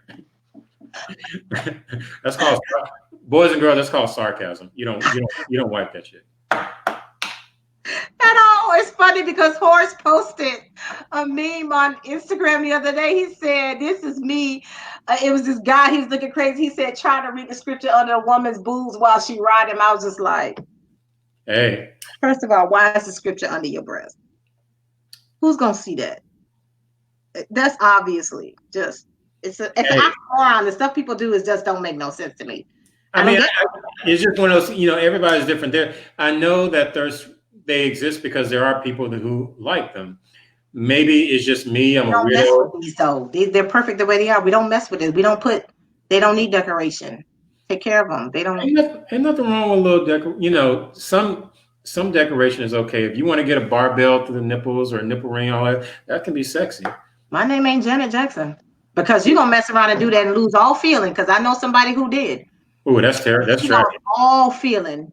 And I was just like, I don't know. That's mess. Wait. So if you get a bar, you can't. That's so tragic. Yeah, because if they do it wrong and hit the wrong nerve, you can lose all. So even she get excited, she don't feel anything.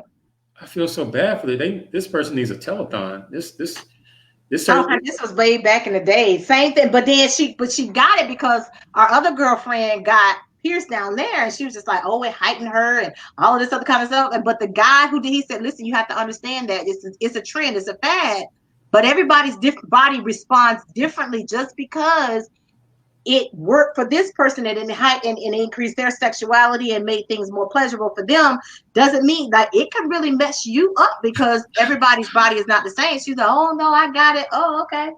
No, now you got your clip pierced. Now you're asexual. Now you don't feel nothing for nothing. I'm pretty sure you can go to any church. There's a plethora of women in some of these mega churches with clip piercings and tongue piercings, all kinds of stuff. Oh yeah. Like, bless you. God bless you. Mazel tov. What we're not doing is that. I don't need no extra holes. God gave me all the holes I needed. I added these two. Hey. They go on here they getting the Medusa ring here, and there's one here, and in the tongue, and in the nose, and then you getting this part of the ear pierced, and this all the way up here, and then you get. I'm like, that's wifey right there. Where I think there's a point where body modification. You just got to know when to stop.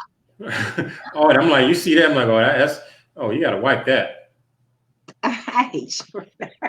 Well, I'm taking that home to me. I'm taking that home to mommy right there. I can't stand you. Oh yeah, mama loved that. Right. Imagine. Because you want to explain this to her. Right. Imagine. Yeah, take the. Yeah, take the woman home and meet your mom. Take that woman that got the tattoo of a dick in between her breasts. I'm like, yeah, imagine that conversation. Oh, that's gonna work. Yeah. How's that gonna how's Well, that this gonna work with stuff is Brenda on out that stage? there. She said, and the cheeks are pierced. What cheeks? Oh, you're talking about here? Yeah. Yeah, that's cute for someone. Yeah, it can be cute. Somewhat. Yeah, everything is pierced these days. Everything is Butt pierced. cheeks, everything. I think that there's nothing. I've seen thighs.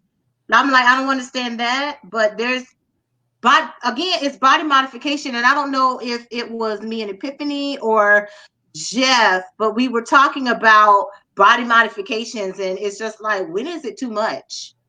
You And know, so, it depends because you can have, and I've seen this. You can go to, if you live here in Atlanta, you can go to Little Five Points or Five Points, and you see women with a gazillion body piercings, and they'll walk with a man with a gazillion. It's like every jar has a lid. Yeah. No matter, if you're into body modification, you may find a man who is just into it as much as you are, or Right. you may find your exact opposite. You may find a clean cut, sharp and studious man who's into something wild and outrageous. And Yeah, so opposites attract, because some people are looking for that opposite. They're looking for that person that they can't be for whatever reason, because maybe they Right. have a lifestyle, professional, a career that they cannot that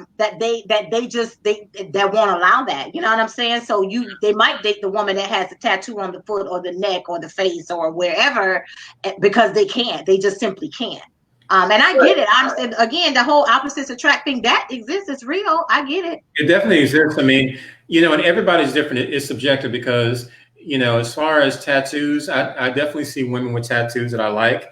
I see women with tattoos that I think, okay, that's just ratchet and ghetto as fuck. But it just depends because, I'm personally not against tattoos. I've certainly seen women like, okay, her sleeve tattooed, and oh, that's sexy. Like certain tattoos, depending on the placement and how, I'm like, okay, Right.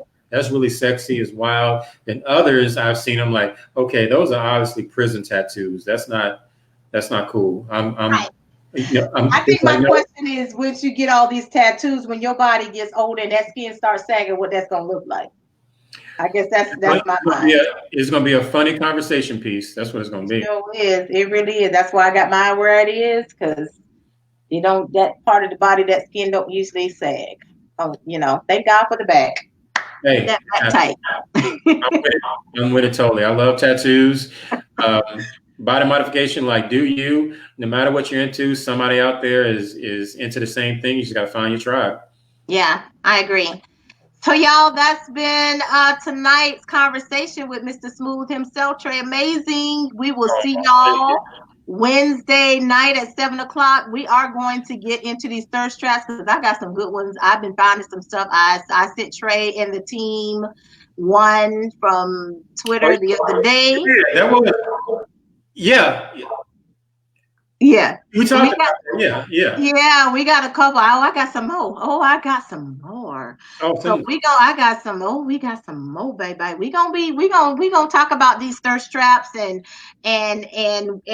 and whether or not different generations, if it's more appealing to certain generations, because maybe it is, maybe it's not. It just depends. But y'all gonna have to tune in Wednesday night at 7:00 p.m. here on Facebook to check it out, because it's gonna get real, raw, unfiltered again. So tell your friends, join us because it's gonna be live. If you can't join us live, catch the replay because it's all the way lit. So thank you all so much for your time tonight. And as y'all can see in the comments, everybody don't agree with us talking about this right now, because we should be a little bit more serious, but this is serious. People are having real on relationship issues, and there are people who are looking to get back out there dating, especially if you're online dating, you're dating on Zoom, you're doing all this other kind of stuff. You need to know the warning signs. You need to know the clues. You need to know the terminology. You need to know the questions that you probably need to be asking, because a lot of times you don't know what you don't know what you don't know. Right. And so tonight we just shared some good choice, shared a lot of great tips tonight to help you out. And as always, listen, whatever you do, we're not here to judge you. We don't drink cups of judge here. This is a safe space to have adult conversations about dating, relationships, and everything involved in that, this is a safe space to have that conversation, because we're here seriously about helping people get out there and date safely, date wise, be able to know what decisions that you need to be making, but what questions do you need to be asking? What do you need to start thinking about? A lot of our viewers, some of you are divorced, wanting to get back out there. It's very helpful for a lot of you, because you don't know, or maybe you haven't dated in a long time and you're ready to get back out there. You need to know what the culture is like. You need to know what people are doing. Hookup culture is real, and like Troy said, you got to find your tribe. But it starts with, you got to know what you want. Epiphany said it on Monday. Know what you want, and be honest with yourself. Be honest with yourself. Look in the mirror and ask yourself what you want. Everybody, right now, go to the bathroom. If you need to close the door, that's fine. You need to look at the person staring right back at you in the mirror, and you need to figure out what it is. If you like what you like, and it's okay. It is okay. I guarantee whatever you like, somebody is out there waiting to do it to you. Yep. Or waiting for you to do it to them. You just gotta find them.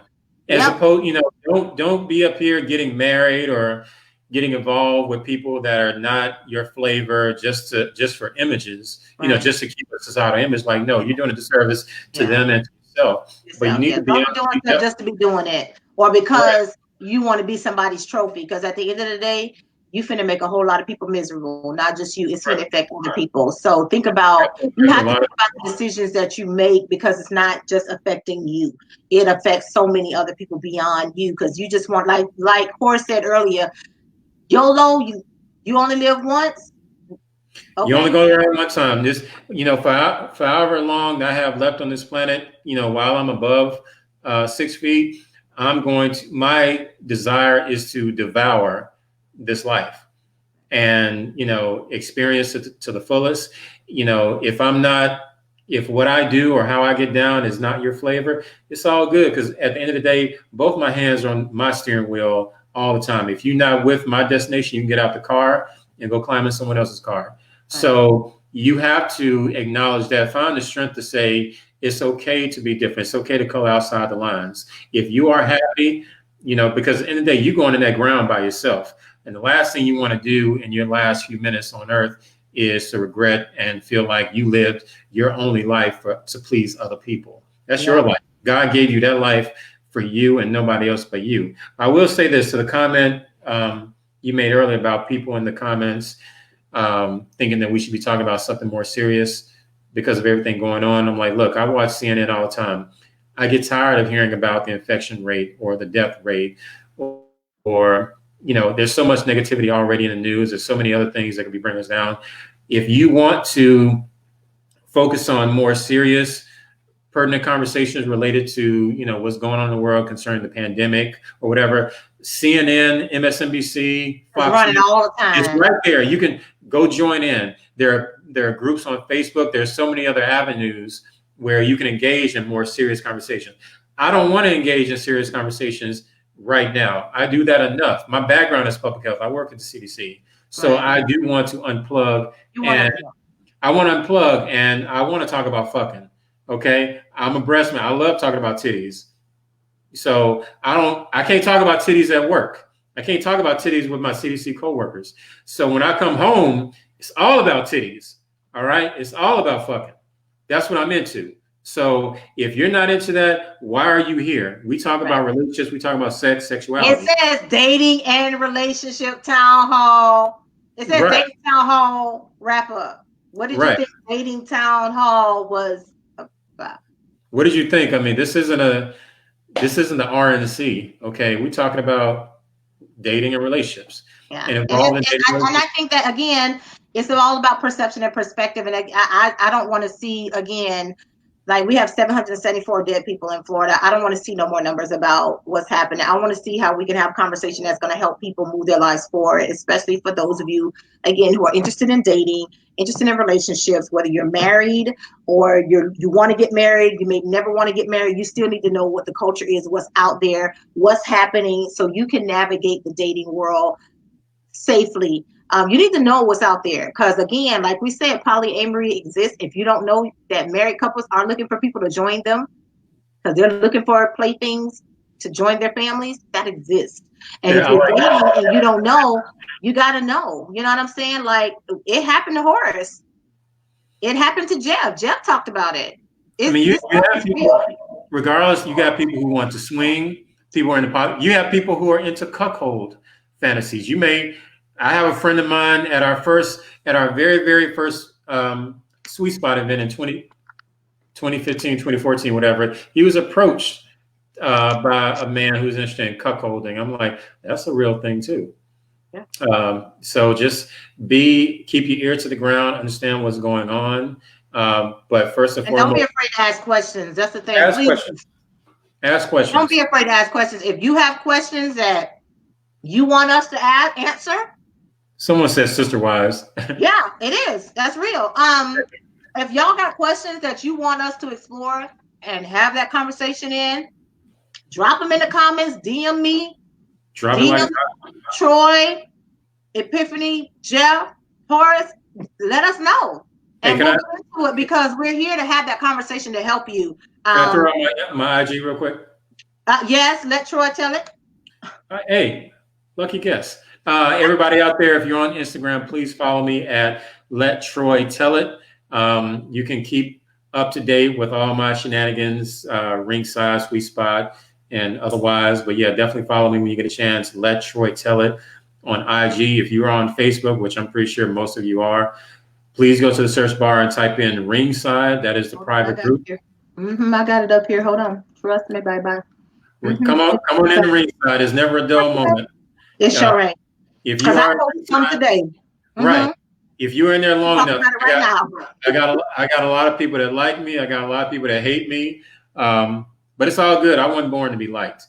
I was born to make a difference, and that's what I'm doing. And I think it's important to close with this because at the end of the day, everybody isn't going to like you.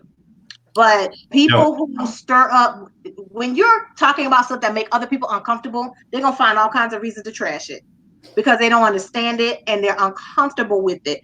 I found this to be the case whether you're a church person, whether you're a prude or whatever. So conversations like this make people uncomfortable. But these are the kinds of conversations that we need to have, which is why, again, I gave those statistics talking about young people out here catching HIV because they're ignorant. Nobody's talking about the fact that you can catch HIV from oral sex, but they don't think they can. So they out here experimenting with oral sex thinking that they can't get HIV because guess what? Nobody's having that conversation. So you got to be mature enough to have these conversations to let people know you got to wrap it up. You need dental dam exists. So even if you have an oral sex, y'all know that there's called dental dam that you can have oral sex safely. So it's stuff that's out there to protect you because you at the end of the day, I don't know if it was with Jeff. I think it was Jeff. We were saying you're not going to stop people from having sex. I don't care how much you know, you can preach over here with the Bible. Not talking about it is not the answer, but trying to scare people into not having sex isn't the answer either.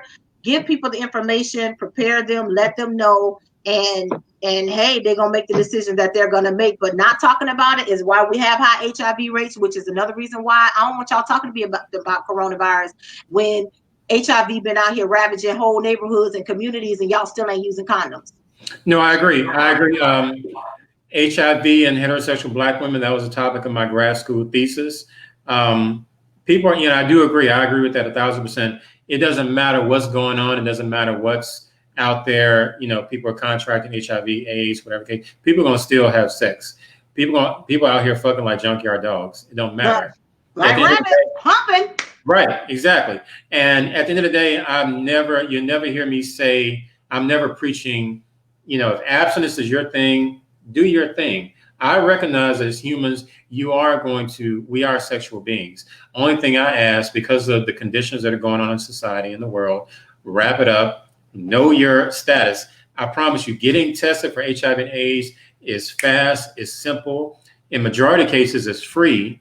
If you go to a community center, it's free. It's painless. Know your damn status. Know if you are HIV negative. Know if you're HIV positive. Know for yourself and know for your damn partner, so you know how you can proceed going forward. Right. I love these conversations because talking about relationships, talking about dating, talking about sex, to me, is just as polarizing as politics.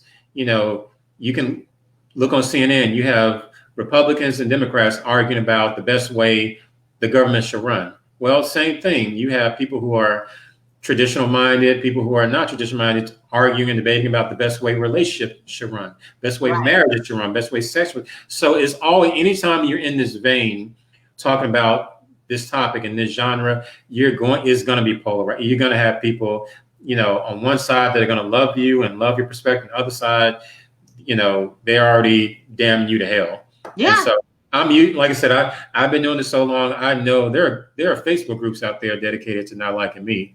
I'm talked about a lot. Oh, you I'm, like Derek Jackson. You like Derek Jackson. You got you know, I don't post as many shirtless pics as Derek Jackson, but no, right. I definitely have people out there that definitely don't like me, and some of them aren't shy to let me know they don't like me. But I still keep doing what I'm doing because I have 3, 4 times as many people who support the mission of Ringside, who support Right. what I'm doing and understand, look, I'm not out here peddling books. I'm not out here trying to take your money. I'm trying to, you know, I'm trying to put people up on different points of views that may benefit you in your pursuit of a healthy relationship or a prosperous marriage. Right. So it is what it is. You're in this And genre. educate people. Yeah, Just educate people. if you are in this genre, just like you've seen, if you are in this genre, you're going to help and serve people, but you're also, if you talk long enough, you're gonna piss a lot of people off. And it Okay. happens. Oh And yeah, we did. I think Tiffany and I did on Monday night. On Monday night, but it is what it is. Everybody has their point of view, but the thing is having a safe space where people can have that open conversation. And again, if you all have topics, you have questions that you want us to explore, you really want us to get into, we're happy to be able to do that. Again, you know, if it's something that we're not sure about, we might find somebody that can talk about it. But I'm sure between the 5 of us, we can talk about it. Google So don't be Google key afraid. parties. Everybody go to Google key parties. Yeah, because my mind is blown. That's all I'm going to say. My mind is blown.